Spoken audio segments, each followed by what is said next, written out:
বাবা, সঞ্জনা নামের এক আত্মারে আমার ধরতে হইব বাবা। আপনি আমার সফল হওয়ার একটা উপায় দেন।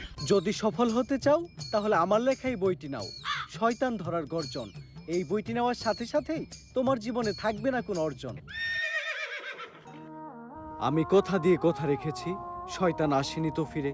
আমি শয়তান তাড়ানো গল্প লিখেছি আমার সারাটি জীবন ধরে। আমি অন্ধকারে মোমবাতি জ্বালিয়েছি, তবুও পাইনি ভূতের খোঁজ। আমি ভূতের অপেক্ষায় ছিলাম, ভূত নিজেই হয়েছিল নিখোঁজ।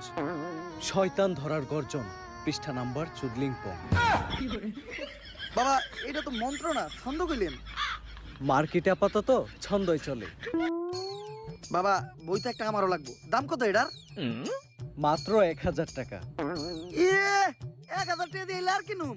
1000 টাকা হাতে নিয়ে ভূতের ডাক দিলে ভূত নিজেই চাল চলে আয় পড়বো। 1000 টাকা দিয়ে বইয়ের দাম, এই বইয়ের বিশেষত্ব কি? এই বইটা আমি আমার নিজ হাতে লিখেছি। দেহি হাতের লেখা এত খারাপ? দেহি বইয়ের প্রথম পৃষ্ঠায় কি লেখা? মানুষকে ভোদাই বানানোর 100টি উপায়। 1000 টাকা দিয়ে 120টার এই বইটি নেন আর ঠাস করে ভোদাই হয়ে যান।